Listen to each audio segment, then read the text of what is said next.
Hey everybody, on this episode of the MacGyver After Show, we're breaking down Season 1, Episode 8, Corkscrew. We're going to find out how Angus MacGyver meets his opposite number for the reimagined first time. Let's do it. You're tuning into the destination for TV superfan discussion, AFTERBUZZ TV. And now, let the buzz begin. Ah, yes. Never gets old, that sweet. It's a great theme song. Yes. I like they kind of reimagine it a little bit, but we don't get enough of it. I don't think on the show. There's kind of like, it's not even 30 seconds. It's like 15. Yeah, I feel like that was a great thing about like the 80s. Like you really got into those themes. I think back then they could, play out the theme song, but they don't. Welcome everybody to the MacGyver After Show here on AfterBuzz TV. We'll be breaking down the entire season of MacGyver here, the 2016 reimagining of the series, right here on AfterBuzz TV. I'm one of your hosts, Frank Brand. You can follow me on Twitter at HappyGoJackie. And I am Mike Kalinowski. You can find me at Mike Kalinowski. I don't have something snazzy like that. Well, it's just me. I don't think I've ever asked you. Is there a thing behind it, or what is it? I don't know. For some reason, it's just like, well, I could do my name, but like, my names just seem so boring. And Happy Go Frank doesn't really have a nice ring to it. Nah, it doesn't. It doesn't. And it's based on like an old Ray Romano sketch from SNL. Okay, well, there you go. There you go. All right. Really hot talk right here on the MacGyver After Show. If you want to hop on this hot talk that we're doing here, you can like us on Facebook, give us those 5 stars on iTunes. And I mean, gosh, that discussion on my Twitter handle alone should warrant those 5 stars. Yes, it should. Subscribe to the YouTube channel. You can also hop in the chat. Mike has got his computer. Hey, look at that.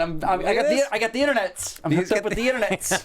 So you can hop on the chat, share your thoughts about this episode. Oh, it's hot. Look at this already. It's hot. Mike it's using Frank, his it's excuse. You. Yeah. Oh, I wish. It's the vibes, already, man. I sit next to Roxy Stryer all the time, and I don't get that vibe. I gotta get this thing off here. He's already rocking the pecs and the guns. I'm getting down to brass tacks. Yeah, we're only like maybe 2 minutes into the show. Boom, the good stuff comes out. Yeah. So hop in the chat, share your thoughts about Mike taking his jacket off, about this episode or the series in general. Here we go. Yeah. In general. Why not? Yeah, why not? There you go. So there we go. So this is episode 8, Corkscrew. This is finally where it's one of MacGyver's most legendary opponents. Yeah. I don't want to cut you off there. From the original series, Murdock. Yeah. And now we get to see him in the 2016 reimagining. It's amazing because we had so many concerns last episode and last talkback, and it seemed like this was the one where a lot of the things we were having problems with were being addressed. Yes. So it was episode 8, right? Yep. So interesting. It's very a lot to talk about today that I'm very interested to hear your thoughts. Yeah. Now, I'll be honest, I always appreciated the idea of the original MacGyver show, but never really caught any episodes. And I was in a little bit of a Twitter conversation that I never got to finish with Tanya on Twitter. Hello, Tanya. She's on the chat right now. Oh, look at that. And she asked if I had a chance to watch any of the original episodes with Murdock, because I know she was going to watch those in preparation for this episode when it aired on Friday, and I had not. And I didn't get a chance to, before we met tonight, to be able to watch one of the old school Murdock MacGyver ones, just to see how it kind of translates to this. I forgot the guy's name, but I'll look it up for us. I do remember Murdock from the original show. It's kind of very same vibe with this guy, that kind of creepy, they didn't really go for a mirror image of MacGyver. Usually when you've got your villain, they do a mirror image kind of where he's like, looks similar, but just bad version. Well, the Murdock was always unhinged. This guy was really, really kind of out there. So how does, did you appreciate this kind of reimagining of this character? Was it... Yeah. It's kind of interesting because remember we saw the teaser and he had the mask? Yes. But now we saw what that was. Yeah. A little goofy because in the original he was a master of disguise. He was always doing the Mission Impossible face pull mask thing. So that's kind of what I thought we were going to be getting, but we didn't. He used the mask, I guess, to conceal his identity that Bozer built. Yeah. The George Washington, and he looked kind of funny ducking around shooting with the George Washington mask on. But I don't know. I'm interested. That actor, David Damastikian, I believe his name is, he was in The Dark Knight and then in Ant-Man. So that's where I know him from. He was in The Dark Knight. He was the guy that fake shot Gordon with the Joker during the whole parade. Okay. He was that guy that Harvey Dent starts trying to shoot with and flipping the coin. And then in Ant-Man, he was one of Scott Lang's crew. He was the Russian. Oh, nice. Yeah, so I've seen that actor before. Oh, wow. Okay. And he's really very talented actor. And you could definitely see why they cast him. He's very unhinged. He's got that kind of something's not right in his head thing, Well, which was interesting. All I kept on saying was I kept thinking when I was watching this version of Murdock, it's like, why isn't Mike playing this role? Mike got that breakdown. He could have been playing. You got that right. I got that breakdown. Definitely would not have been the way they would have gone for me. I don't know if I would have pulled off the crazy like that guy did. Well, let's jump into it there. We start off with Mac and some lady friend trapped in a library. And we find out that it's good old Professor Intrigue's escape room. Have you ever done one of those? I have done an escape room. And it was fun, but I forgot that it was just I forgot the point of it, escape room. Because when we got out of it, I'm like, oh, that's it, we're done. And then I realized, wait, it's just a room. It's not like a house. It's just a room. You thought you were going to have to go into another room and get out of that I thought it was going to last a lot longer. I was like, that's it. Did they blindfold you going in? No, we didn't. We walked right in through a door, and then he started. It was like a back like set in like the 1930s. It was like you're trapped in a library of somebody that was luring women home to his house and then killing them. And they were so they give you a story. Yeah. Okay. So I've never done one. I've never done one. My ego and my pride doesn't know if I could do it, because if I couldn't solve it, being the huge like Batman fan that I am, and I can't solve it, and it's really going to knock my ego down. I'd like to think I could, solve it by myself probably, but I don't know if my fragile ego can take it. True, because I think the idea of the escape room is that safety in numbers. If you bring in like 7 or 8 people, that increases the odds of you getting out. 8 minds working together, hopefully, are better than yes. Unless you got a bunch of idiots with you. Then you're like, you guys are dragging me down. Yeah, I got to cut my losses. Stand in the corner. I got this. I got this, guys.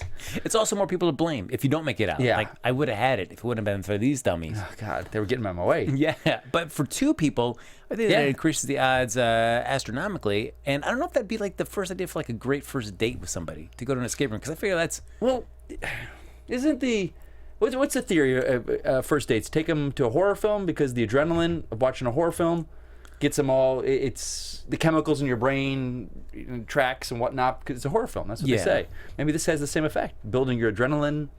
I guess so, but then if you felt like the person that you were with is making all these dumb observations or dumb jumps in logic, you're like... Why am I with this person? I'm stuck. Yeah, or if you're an idiot and you're like, I can't get us out of here. Like, this guy can't. This is terrible. I can't possibly marry a man like this. That is, you're chancing it. If you're taking a date to an escape room, or unless you have done it previously and you come back and you solve it like that's true. You're always taking the same date back to the same one. There we go. It's all for you guys. Some dating advice from Mikey Christmas. That's right. As the same people working in the escape room. Oh, nice to see you again, Mr. Kalinowski. What do you mean? My first time here. What? But I guess if you're going to be stuck in an escape room, the one person to have by your side is MacGyver. That's exactly right. Yeah. Although, okay, so he's getting in the escape room, and there she's all kind of like, this is her thing, and she has a perfect record. A little competitive girl. I don't know if I would go for that type of girl, but and in my head I'm like, is he kind of taking it easy because he doesn't want to show her up? But not really. He was just kind of, I don't know if he didn't want to cheat or what. Like, I think he'd get out of these things pretty darn easily. Yeah, I mean, when he makes the black light right there, I was like, oh, all right. Now I want to test that one out. That seems like we're not got chemicals, so I'm not going to blow myself up. Yes. Would he take a cell phone? I find it a little weird that they had a floppy disk in there. I don't think many of the audience knows what a floppy disk like that one was. And to have that in the drawer, I'm kind of like, would they have that around there? But so that's something I was like, all right, that makes sense. And logic again on that show, could it work? Yeah, but the weird thing is, like, you really didn't need to make a black light, because I assume if they're going to want you to find that clue, there probably was some sort of black light around there for you to shine on there. But I think they had to give Max something to do. Yeah. He's like, I think she even said, there's got to be a black light. Yeah. So, all right. I'll just make one instead. Okay. Check me out. Yeah. I'm going to show off. Don't mind me. But interesting, because usually all our intros have always been like catching them in the middle of an operation. And I thought that, because the music was heightened and they set it up so they were messing with us, which they like to do on that show, which I enjoy. They improvised a little different element. I think that goes back to this show. We've seen a formula happen. Mm-hmm. And that first episode, the teaser of it broke that formula, and then as we devolved more into the episode, they were kind of breaking the norms of the traditional show, the beats. Look at you. Like, you're in the writer's room at that moment. They're like, guys, we got to twist things up. Yeah. It's a corkscrew. We're twisting it up. Hello. There you go. There you go. So we head back. Of course, the date's over. Mac's back at his place. Because he put the moves on her. Got the kiss. That's all he needed. He went in for it. It's ballsy, Mac. Ballsy. So he gets back, and Bozer made some Ivan in the chats, he's macking on her. nicely done. That's very well played. Bravo. But then we go back to the house, and the minute they go to the apartment, in my head I'm like, here comes the apartment scene, and there it was. Yes. I'm like, here we go. 2 minutes of Bozer. And I don't know if I want my roommate like strewing rose petals on the ground and making like a lunch for me, and a really elaborate lunch, like a turkey and stuff out there. I'm like, what is this? Well, he's kind of, he's not really a deadbeat roommate, you know. He's not really, because he's got a job until, you know, now he doesn't. But it's kind of like, all right. If I came home with rose petals and stuff, I'd be like, no rose petals. Yeah. It was a mess. Come on, clean this up. I'm just come on, man.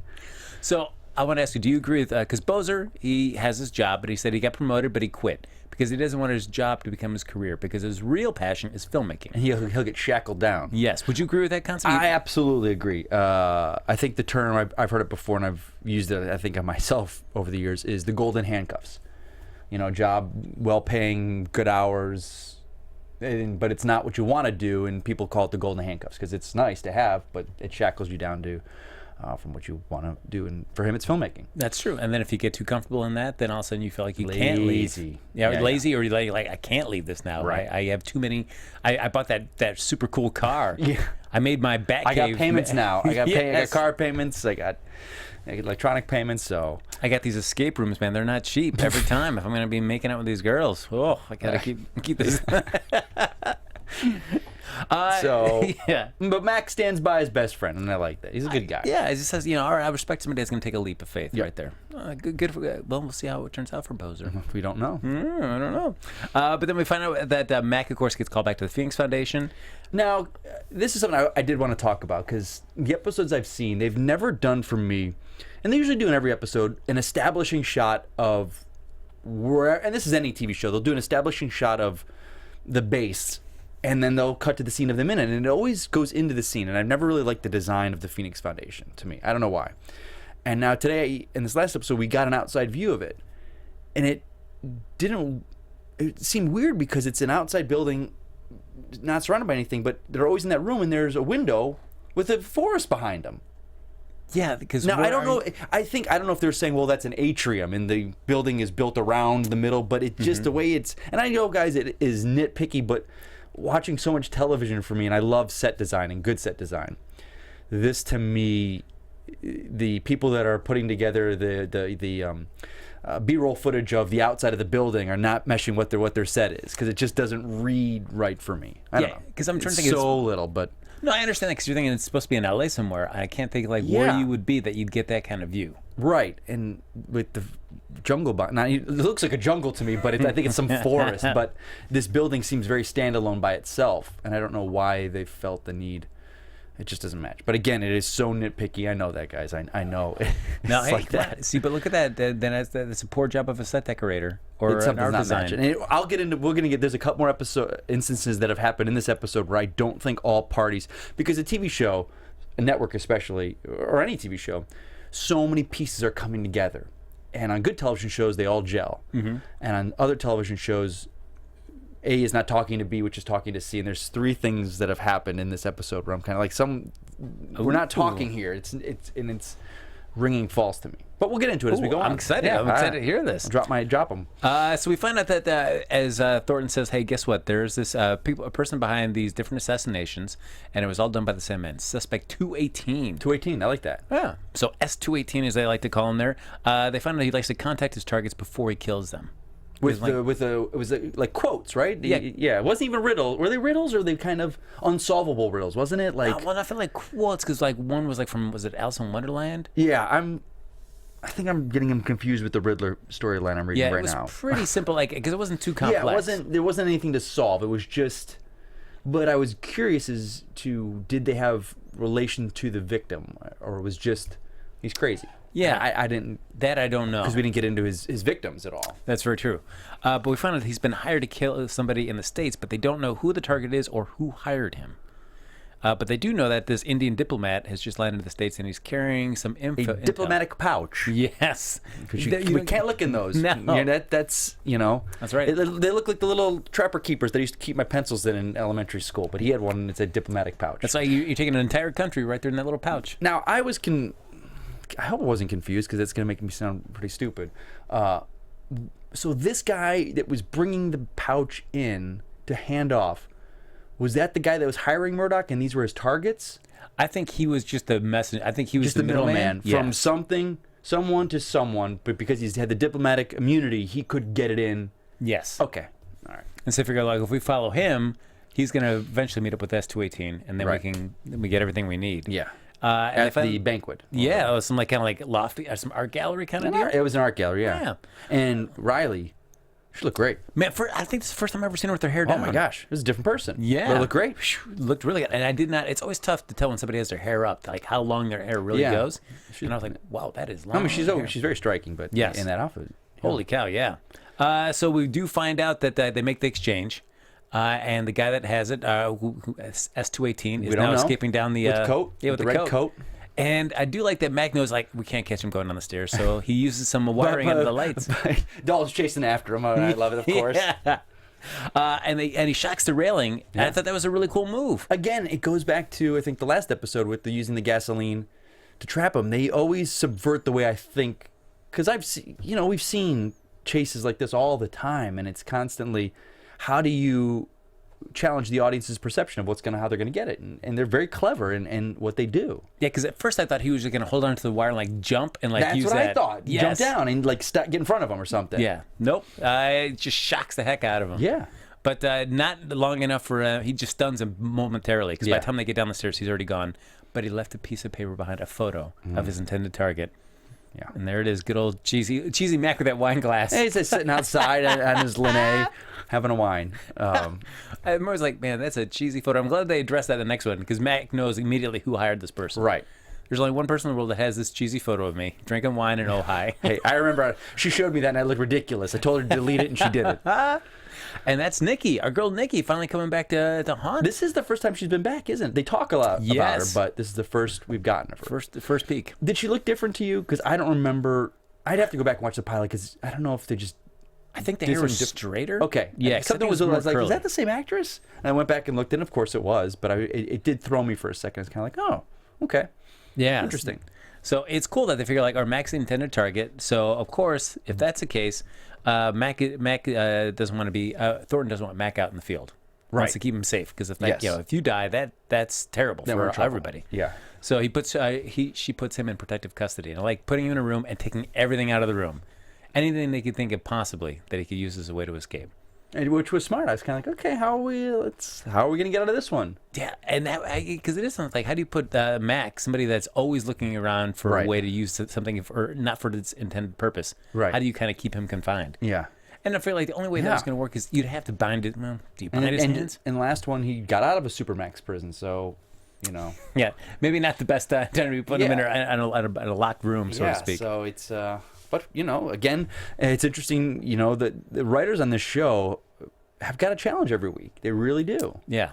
Whether it's to come up with something unique or, you know, to create a scenario for a hero that, you know, is pretty damn clever to get out of stuff, so. And I did like that he admits that if he'd been in a room that he hid that in a building where he didn't know the codes ahead of time, it would take forever to break that code. Right. So at least that was close. Like, all right, he's not really trying to crack a code. He's merely just trying to find a way to input the correct numbers. Get those certain numbers in. Yeah. And then he gets out. And then I like this little moment here between Jack and Mac. Yes. Jack's already out there waiting for him, and he's got his back. He's like, all right, I'm a driver. You know, it's funny because when he broke out of there, the minute he broke out, I wanted to see armed guards just sitting there going, nope, back in. Like, we knew you were going to do this. We knew there were going to be a way you could get out of it. Nope, get back in there. And now they just were standing at the door. And then maybe Jack comes up behind him, you know, knocks him out. And he's like, come on, let's go, kid. Yeah. But they had that nice, cool moment. I did like that. It was like, I've got your back. That was awesome. I like that Jack just knows Mac well enough that he's like, he's not going to stay just sitting in that room all passive. He's going to get out. Those two are really good together. I really like them. Definitely. So he gets Mac gets a text from a blocked number, and then it's the text is, "Where seldom is heard as a scourging word." So from Home on the Range. So. So I guess that makes him think like, hey, that's... At home. Yep. Yeah. And then here comes my disappointment in the episode. Okay. Oh, let's get into it. So we find out Murdock is at Mac and Bozer's house. Yeah.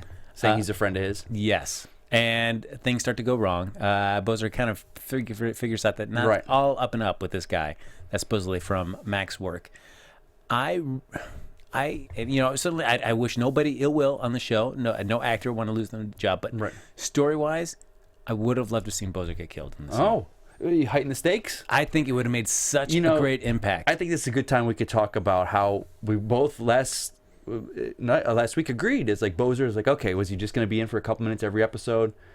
And I think we talked about this. Like something's got to happen with him. We've got to involve him somehow. And here we go. The secret is out now because of this.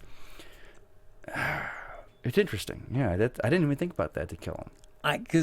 Because admittedly, by the end of the episode, I still don't know what he's going to do, other than he knows what Mac's deal is. Right. But it doesn't seem like he's going to be more involved with anything on the work side. So he's just going to be his roommate and just know his deal. And we're back to square one. So we're still going to get him at the beginning and the end of every episode, maybe. And I just thought, like, man, if you're going to set this guy means, he's Mac's episode number. Mac has certainly got to beef out to get him. Like killing Bozer. It's interesting because we talked a little bit on DC about something like this.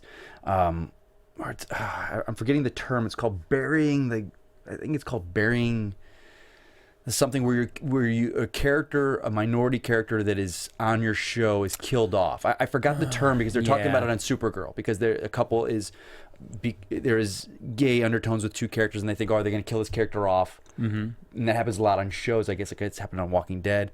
And I think because of a huge push in Hollywood right now for diversity, I don't think they will kill that character off. I think it's an integral part. It adds a color to the world that signifies our world, where it's just diverse. So it adds another layer to. It's a very diverse show when you look at it, with Thornton and Riley, and now him and Bozer. It's a very diverse cast. I completely understand so I think that I don't. Then you don't want to think it factors in, but there's so much stuff like that factors it in. Burying your gaze. That was what someone in the chat is saying. That's what it was. Oh. Something I learned that myself. I know the term of girlfriend in the refrigerator. Yes, from the comics, like from Fridging. From Kyle Rayner. And Kyle, so that for me, I guess maybe every generation we have a new version of that, and that's burying the gaze now is that thing. So and I guess I wouldn't, because for me, I understand the sensitivity for that, and you want to be able to have every person of every kind of creed, origin, background, ethnicity represented. Yeah. But in a sense, I also want like a character actually to have some kind of worthwhile purpose in a show, and not just to keep a character on a show for that reason. I agree 100%, and I think if it fits the storyline, and helps, because it would have added a lot of more stakes to it. It would have created a much richer dynamic between him and Murdock. Yeah, because I felt like, and I haven't watched any of the original Murdock and MacGyver episodes. Right. That relationship. Sometimes I guess from what I've heard, like they're reluctantly forced to help each other to get out of. It was God. I have to, actually. I have it think right here how many episodes he was in. From what I remember, and again, this is back in the day, you have to remember, where, guys, there was no DVRing. They didn't release it on DVD. This was the VHS era with this MacGyver. So if you missed an episode, you missed an episode, and you might have caught it in syndication. So I would remember watching it every now and then, and he was just always his foil. I don't remember if Murdock's first appearance was a one like this where they met. From what I remember, I think they've known each other. They had a previous... So you're kind of coming in like in media res on their relationship. You knew what was going on with them. So he did, let's see here. He only did 7 episodes. Oh, wow. Yeah. Everyone, Richard Dean Anderson had 139. Pete Thornton, the character Pete Thornton, had 126. Jack Dalton only had 18. That's crazy. Wow. So like Bruce McGill, who was his Dalton, I thought, that's when they ran 7 seasons. So... Gosh, I thought he had so much more than that. I guess I must have hit the episodes that they were in. Yeah, I get that Bruce McGill heavy rotation. But he had 7 episodes for the character of Murdock in the original over 7 years. Yeah. So that's interesting. No, that's... I'll do my research next time, and I'll find out a little bit more for you guys on that, and I'll research, maybe go back and watch a couple of the old Murdocks. Yeah, because I thought like this potential in the house had such tension in there. I was like, is Bozer going to make it out of this alive? Right, and they played it up like the audience knew who Murdock was. Like, you remember, I think in the teasers, like Murdock arrives, and they're playing on the goodwill of people that watch the show, like me, that knew the character, but I don't know if it hit the right marks, because this was almost kind of like a guy that this was his target, and he proved resourceful, and he's like, oh, well, you know, like we'll say later in the episode of what he changed his whole wanting to kill him. It was interesting. So I think that this is kind of building the rivalry. Yeah. So we see that Bozer, in fact, makes it out of there alive. And Mac conveniently comes up with a cool way to get rid of Murdock in there. Okay, so why do you think he put the George Washington mask on? Just because it looked creepy, which it did? I guess because, I mean, it's like... Did he not want to... Because unless he was going to kill Bozer, he would know that Mac is going to get that intel about what he looks like. Yeah, so, that's the thing. It wasn't like Bozer was dead, which could have worked. So I say if you kill Bozer and put on the mask, then you have no idea. Yeah, then that would have solved that, because there would have been SOL. Yeah. To try and find him. They'd be back to square one, but they didn't. They made it out. No. He had a cool little gun. He made a cool little bottle rocket gun armed with wine bottles. 2 rounds, which is smart. I was like, that was cool. smart. Which I did like that. It wasn't like he's so cool he gets it with the first shot. Yeah. I did like that he made a backup. Yeah, that's good. Realizing like, okay, this is not the most reliable weaponry. All right, I better make 2. So then, of course, as they were kind of going over the crime scene, you could realize that Bozer not too thrilled about finding out what Mac really does for a living. Yeah. And Riley tries to talk to him. It says like, hey, do I even know who you are? What's the deal? Right. And he doesn't. Yeah. It's like, how can I trust anything that you guys have ever told me? You know, thinking about that and how he kind of reacted to all of them, I thought about this. And you know, you always see it in movies and TV shows where there's either like a superhero reveals his identity or someone reveals I've been working for the FBI. And I try and think of myself, like, if my best friend came up with me and told me that and I found out this, I was like, oh my God, that's awesome. I want to hear all about it. Like, everyone is always upset, you know? You know, Foggy Nelson, when he finds out Matt Murdock is Daredevil, he's pissed off. And everyone. It's like, wouldn't you feel like, holy, that's awesome. But tell me more. I want to know more about it. They're always like, you lied to me. Now, if your best friend came up to you and told you all this stuff, and then asked, hey, but, you know, I got this place. I need an extra roommate. Would you want to be a roommate with me? Yeah. Going in knowing that, you know, I go around the country and a world, and I'm dealing against, you know, counter-terrorist organizations and all the like. Yeah, I love it. I think it'd be cool. Yeah. I think it'd be cool. I think it's a cool, like, yeah. I never understand why they're always so pissed off. They're always so mad. Because you always think, like, what are the odds if it's going to come back to home to haunt me? I don't think I'd be smart enough to think that far in advance. Like, oh, this could come back home, and I got a dog, and I got my PlayStation, and I don't want this stuff getting messed up here. Hey, not my PlayStation. I don't want to be a pawn in the middle of this. Yes. I just want to be on the sidelines. No, I just want you to come back and tell me these cool stories. You know, Frank, I don't think that far ahead. No, I like that. I like That's that. my fault, Just probably. jumping in, you know, both feet. Don't care. Who cares? Yeah, we'll get chicks. He'd be a great wingman. We'll get chicks. Get chicks. But luckily, since Bozer's still alive and he's the only one that can ID them, they bring him back to the Phoenix Foundation and struggling with the profile worst artist. Profile artist. He didn't know what he was doing, and then did you see me? Just goes, no, equine, like his nose, and then he's done like a full face sketch. I was like, so fast. What? It was a little more editing. We need to give him a couple people some lines, and then come back to it. It was like, I just thought he was going to draw the nose and like put that nose on that. No, he had the whole damn thing. He was like Tom Cruise in Ghost Protocol, where he's got in his hand, he's like, look like this, and then he has a full face on his hand. It's like, he's like Tom Cruise level. Come on, man. So good that they can actually run facial recognition off that drawing. But we've seen his mask work, so he's a sculptor.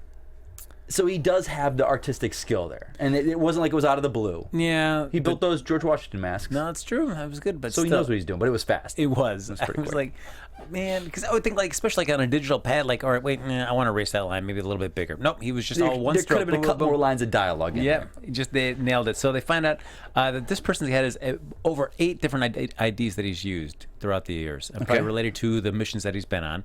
And so now that they know, man, how serious this guy is, they still want to bench Mac again. Yeah. And Mac still doesn't want to do it, but then Jack and Mac talk. And again, another scene between the two of them that I really liked. They're great together, and they're a good dynamic. Definitely different dynamic from the original, because the original they were much closer in age, and the original Dalton was a little, not portly. That's not a good word. A little, thicker. Yeah. Mac was the in shape guy of the two. And I just like Jack saying, you know what, I can't handle your death on my conscience. Don't do this to me. I couldn't live if I knew that you got killed on my watch. Yeah, I was like, great. That was just a nice little emotional beat between those two characters. Absolutely. And what I did like, though, is that Mac, because I was like, oh, is Mac just going to say yes and then just do what he did again when he was in the locked room? But I was glad that he took a beat and he actually took Jack's words to heart. Like, I felt like, all right, what Jack said meant something to Mac. Yeah. And he was willing to listen to him in that moment. Absolutely. So I feel like, all right, Mac's not always going to be like, I always got the right answer. I'm going to do what I want. Right. But then I felt like when so the deal is that Jack, Thornton, and Riley, they're able to trace the using the LoJack of this rental vehicle. Off the rental vehicle? Yes, to a junkyard. Mm-hmm. Come on, if you know it's in a junkyard, like no dude's just hanging out, just waiting, or like plotting and not setting something up. Like, guys, you know you're walking into a trap. You gotta know that. I agree. And this was okay. Let me think. What were the two things? Okay, this is the second of where the people are not talking behind the scenes. Everyone shows up, and Thornton is in a dress and heels. That bugged the hell out of me. Like, she'd be in some kind of tactical outfit. She'd have pants on or boots or something. I know they came right from the office, but she would have gone to the armory, pulled the weapon, and put something. It just looked ridiculous to me, and that to me is just costuming wasn't talking to set that day or something. It just.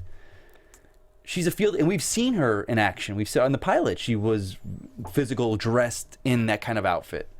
So I don't know why they just didn't have that. I would agree. It bugged the hell out of me. Because it would take that long for high a quick heels change. she was in, and just like, come on. Yeah, that is a great call, because that is like you know how dangerous this guy is. Right, you know what you're getting into. This is gonna something's gonna end in a firefight or something. Got my heels on. Come These on, are put a really vest good. on or something. Well, the vest on would have saved him. Yeah, but I felt like none of them wore vests. None of them. Like, you would have. You're the Phoenix Foundation. Yeah. You do this stuff for a living. You came in there like Keystone Cops, like car coming in, smoke everywhere, and then they're fanning out. I'm like, well, in the middle, like, come on, let's get some tactical awareness here, guys. Especially like with Riley, at the very least, even though you're giving her some training, she's still not completely experienced. Always put a vest on her if you're going to go out in the field. What's the harm in that? But they find out that, okay, guess what? There's remote sniper guns trained on them. Each got laser sights on them. And MacGyver's listening in. Murdock gets into their feed and say, hey, you know what? I'll kill these three guys, but I'll change my tune if MacGyver, you come here, and instead you let me kill you. I'll let the three of them go. So it's a nice switch. And do you think it was because Mac was a challenge now? Of all his targets, Mac put up a fight. Yeah, that's challenge right. There. He goes, Mac, you've made everything so damn interesting. It would be a huge honor to be the one to finally put you in the ground. See, I like that. That was cool, because he's probably, not bored. He seems like the guy that would be bored with what he does. And now here's a challenge. And I think that was the reasoning behind the original Mac and Murdock. He gave him not a reason to live. It's just kind of, like it's a challenge. It's a thrill. He liked the thrill of the chase, the thrill of the hunt, the thrill of the kill. Now, because, all right, so far, I mean, MacGyver's impressed him just by using the electrical wires on the railing and then making his cool wine bottle rocket gun. Right. Those two things were like enough to like, hey, for Murdock to say, you know what, I've never seen anything more interesting than that. Guess what, man? I really got to kill you. Maybe his targets before him were just accountants and desk jockeys that had no skills whatsoever, and they were easy targets. He just shot them from across the hallway or across a building with a sniper rifle. I don't know. I can't speak for it. I don't know. His resume of previous targets is probably lacking. That's right. So far, when he says that, I'm just like, certainly I'm always impressed by MacGyver's improv-ability. Right. But still, I was like, that's pretty, like, a low bar of entry. Like, I've never seen anything more interesting than that in all my assignments. That's exactly right. But Mac goes to the junkyard, and then, what I was hoping for a really cool game of cat and mouse between the two of them. Came off to me as just really just dull and disappointing. Okay, this is going to go to my third point of it not matching up. Like, you could see in the script where, like, the guy who plays Murdock is not physically what I would think of as an assassin. I don't know, he's much more mentally right. He's unhinged, definitely unhinged. So I get that. So he would need to set up with all the guns. You know, he's smart, covers bases. But then they stick him in that thing. He's got that giant cannon of a gun and that giant keyboard. Like, and to me, I think they read in script, you know, remote control device, machine gun. I think props showed up with this giant thing for him. Is like, all right, can we get props for David's the remote control device? And the guy comes over and is like, all right, David, this is, and they're looking, the director's like, what am I gonna, how are you gonna use this thing? Anything smaller? Someone have an iPad for him to use? And they're like, well, no, I got the radio remote here. And he's like, all right. And David, take your gun. So then he's got the gun and he's like running through the, like this. And it's just like, it looked ridiculous. It's like, that to me was like props, didn't talk to the gun guy, did not talk to the script soup. Because, I mean, didn't it look ridiculous? That giant, like, he could have had a handgun. Yes. And like some kind of iPad remote or a wrist device, like an iPad or iPhone on a wrist that it was like, you know, touch screen like that, and a handgun, because he could have run. It could have been a much more physical chase. But I think if you put some Benny Hill music to that scene, and you have a whole different TV show all of a sudden. It just, again, for me, it just felt like, and I've seen that happen on set where it calls for something and the director's just like, I can't, what is this? Like, and the actor and the director are like, well, this is not gonna. We got 2 hours of daylight left. All right, let's just shoot it. Just don't run as fast. Kind of hobble along. Yeah, you got to make sell this. Yeah, make this, make you believe that you would. This is the choice that you actually made. Yeah, because that gun, that's a gun you'd put a tripod at the front of it. You know, the little cross, and you'd lay down and shoot. That's not a run with one-handed gun. It just. Yeah, because especially like if he wants Mac to come there and you want that honor putting him, you know it's going to be a more up-close kill. Right. So, like, there's no sense to have this big, huge gun that you'd be trying to kill somebody from hundreds of yards away. And almost that's a good point where you could sit there and go, you know what, Mac, you deserve up close and personal death, because he drops the gun and pulls a knife, and he's like, I want to get close and personal with you, like that. You know, a knife is so much more, when they talk about assassination, that's so much harder. The closer you are to someone, you know, to kill them. Anyone could kill anyone with a gun from 1,000 feet away, with especially that hand cannon he's packing there. Jesus.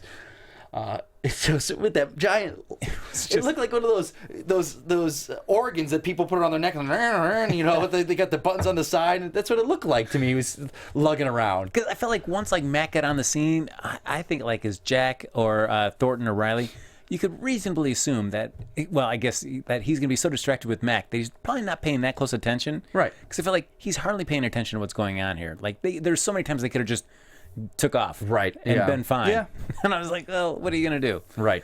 So they do get, so he does, just to prove that he means business, he does have one of the guns shoot Thornton in the shoulder. Yeah. It's good. A little through and through. Through and through. Yeah. And find out the deal is that he doesn't release them just by Mac showing up. Mac has to die for the other three to be released. Yep. So then we get into a really lame chase scene amongst the auto wreckage in this junkyard. Mac was like skidding everywhere in those rocks. It was just like, oh man. This was such. I wanted something. I wanted like, you know, like all of a sudden Mac's got the upper hand, and we see Murdock trying to improvise, back and forth like this, and trying to get something, and it just was like, no. I felt bad for him too, because he had boots, some kind of boot, and it was like that rocky gravel, so you just know he was like not being able to run anywhere. Yeah. It's like, why did we pick this location? I can't run on this. Yeah. Oh, I was so underwhelmed by this. Yeah. Especially like, my gosh, this is Murdock.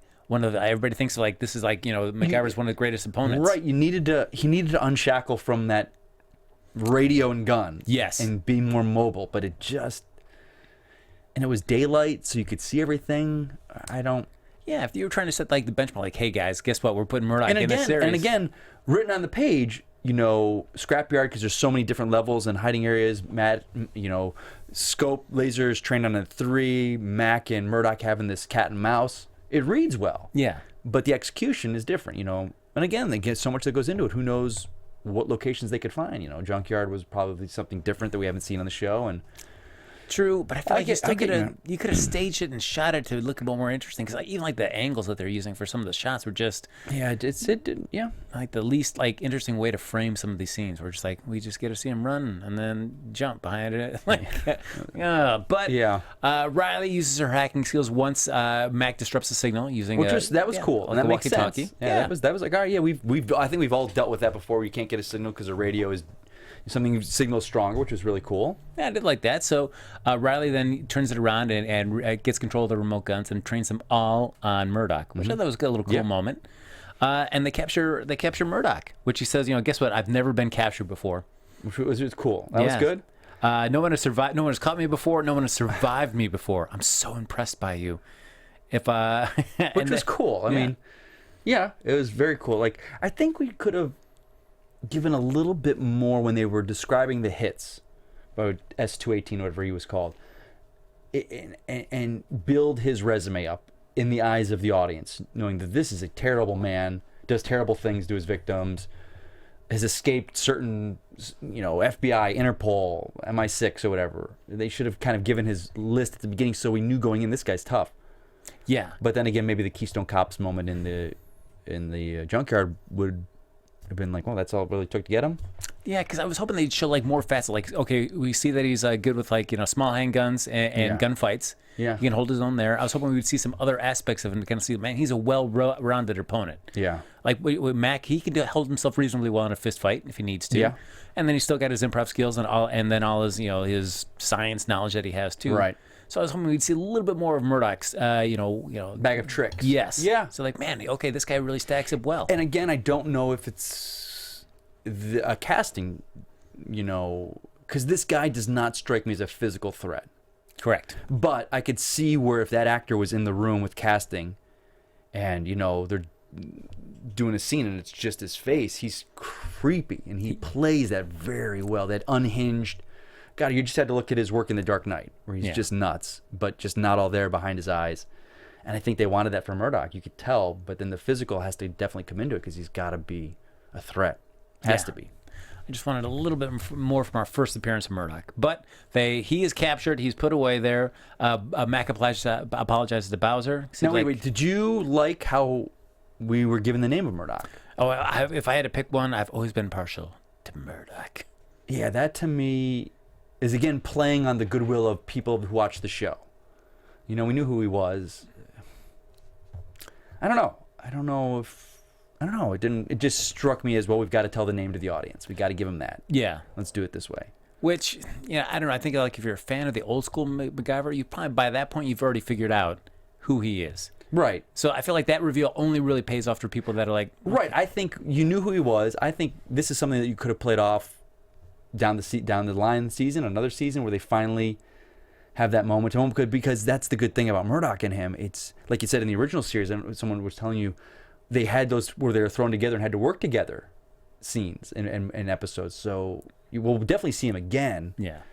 And it just would have built so much more. But I think if what you mentioned even last week, like when you saw the prison, the security being overridden, if you had said if you were kind of planting little seeds along the way, and this led up to this episode where all of a sudden you found, man, Murdock was the guy that was responsible for a lot of this. Yes. That would have already upped his rep coming into this episode. Like, whoa, all right, he's already been screwing with our guys. Thinking about it now because I just watched it.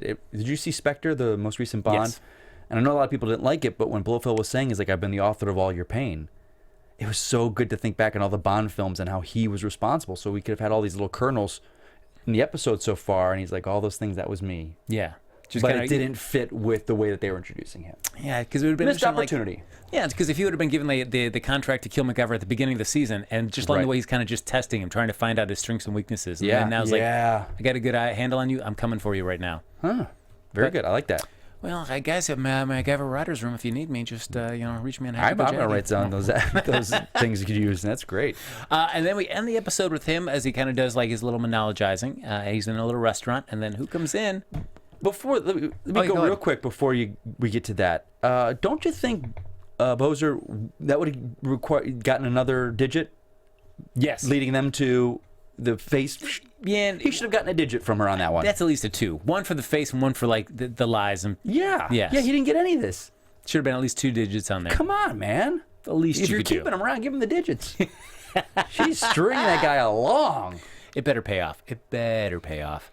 Okay, so you get to the end there, just sitting in a diner by himself. Yeah, and then Nikki comes walking in, a gun under the table, of course. Yeah, I didn't catch the gun at first because there was a noise. And he's like, and then, I was like, well, she just sat down, and then the gun.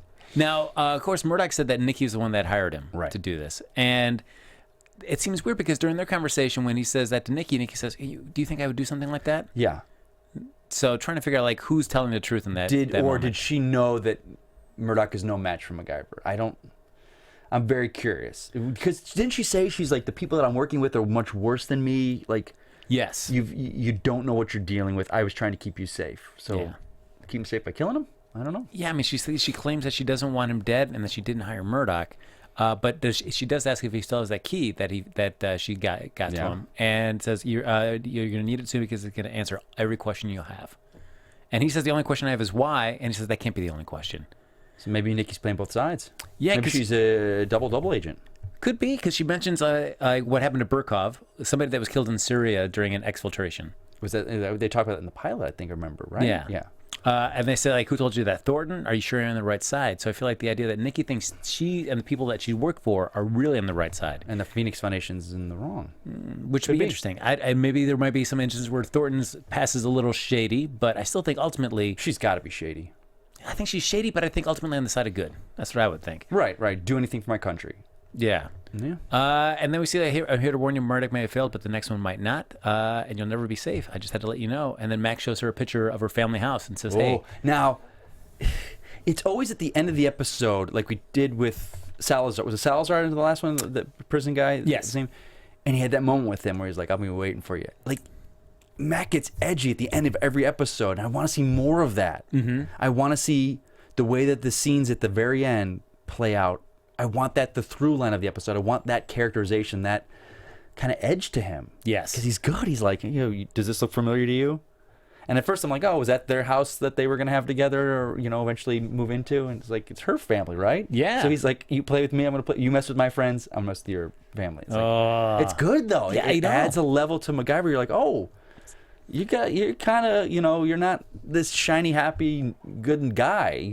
You'll play dirty. Yeah, and I agree with you. It'd be nice to see more shades of that during the course of the episode. I just sometimes the show itself gets a little. I just want a little more edge to them. I just want it to be.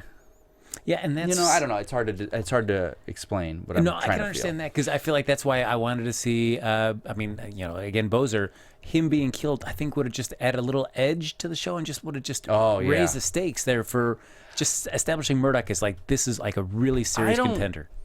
I don't think Bozer's safe. I think if they're going to kill someone, it's going to be him. I mean, the obvious one would be Thornton. Like if they're going to kill a character eventually, every series gets into that with a major character dying, whether ratings drop or whatever, or they've got to change it up.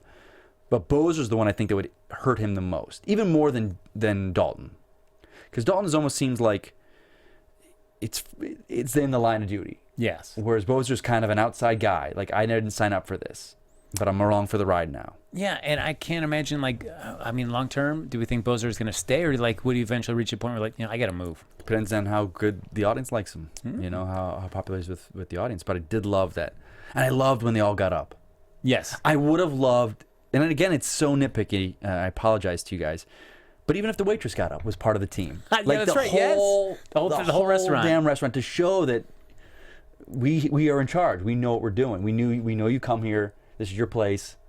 And even the waitress would have left, but it was just all the patrons. But I would love to see and he's just sat there alone. He's like, what? And they pan out, and there's the outside shot of the cafe, and just him by himself. Like that would have been really cool. Yeah. Well, I guess that leads us. We have a quick 90 seconds to do a little predicting for maybe next week's episode. Now, when you Your AfterBuzz TV predictions. Now you knew Murdock was going to be in this one, so. Do you watch it on normal? TV? Yes. So you get okay, I'm watching on the CBS app, which you guys can check out. If you don't have cable, check out the CBS app, free download, and you get every episode for free. Not a bad through deal. the commercials. But they don't do that. So I don't know what's happening next episode. So next week's episode they're in an embassy. So I feel like it's getting away from the certain mythology and getting back to more of a standalone episode where they're trapped in an embassy and people are trying to get in and they're trying to get the people inside the agency to. So we're getting another episode, and I know I'm gonna look it up. There's a name for episodes where it's one location, like the prison was last week, like a bottle episode. Yeah, like where there's always, a prison breakout episode. Now this is an embassy; they're all locked together in an embassy. And again, it's a budget because it's one location and it saves them travel time. But well, Well, now that we've seen Nikki, how soon begin before we see her and kind of get the idea? Hopefully sparingly. This is something I think they can pepper in to build to a season finale. Well, I mean, the fact that they just or a mid-season finale, which is coming up in 2-3 weeks or so. That's true. And I would it'd be great for mid-season finale to have something to do with that key, where maybe it's leading to him to where he's going to go get some of these questions of his answered. Yeah. But look at that. The time flies. Yes, it does. My gosh. We're breaking down MacGyver. I'm glad I took that jacket off. I'm hot now. I get riled up talking about MacGyver. But folks, thanks so much for joining us for the MacGyver After Show right here on AfterBuzz TV. In the meantime, folks, you can like us on Facebook, give us those 5 stars on iTunes, subscribe to the YouTube channel. Thanks so much for everybody helping the chat. We appreciated all your comments. I know Mike enjoyed reading them throughout the episode. I lost the feed halfway through, so I tried to pretend like I was looking, guys, but we lost you. No! But I kept trying to get us back. That chat room is always in our hearts. And, Absolutely. Yes, every one of your keystrokes was just made us a little bit warmer right here. That's why Mike had to take his jacket off. That's right. In the meantime, folks, you can also continue the conversation with us even after the show's over on Twitter. Mike, where can they find you? You can find me at Mike Kalinowski on Twitter. DC Movie News right here on the Popcorn Talk Network, as well as the DC Character Corner, which runs once a week at least, too. We try and throw up a new episode every week for that. I'm going to be doing, if you guys are fans of the Schmoville over at Collider, the Schmoes Knows guys, they invited me to join their movie trivia showdown. Nice. I'm one of the new contenders going for it. I have not shot my episode, so it's not out yet, obviously. But when I'm going to get ready to go on, I'll let you guys know. I'd love to have some fans for that one. So I'm going to the big leagues with those guys. Look at that. They are movie trivia crazy. Oh, and I'm man. jumping into the ring. All right. It's going to be exciting. It's going to be cool to check out. Folks, you can check me out doing nothing nearly as fun as that. But follow me on Twitter at HappyGoJackie. We can continue chatting about MacGyver or whatever you want to talk about. I'm cool. I'm laid back. If you want to talk about how I felt about seeing Mike take his jacket off in person, I'll get to break that all down for gosh. you. It's a whole episode. That's right. We'll see you next week for another episode of the MacGyver After Show right here on AfterBuzz TV. From executive producers Maria Menounos, Kevin Undergaro, Phil Svitek, and the entire AfterBuzz TV staff, we would like to thank you for listening to the AfterBuzz TV network. To watch or listen to other after shows and post comments or questions, be sure to visit AfterBuzzTV.com. I'm Sir Richard Wentworth, and this has been a presentation of AfterBuzz TV. Buzz you later. The views expressed herein are those of the hosts only and do not necessarily reflect the views of AfterBuzz TV or its owners or principals.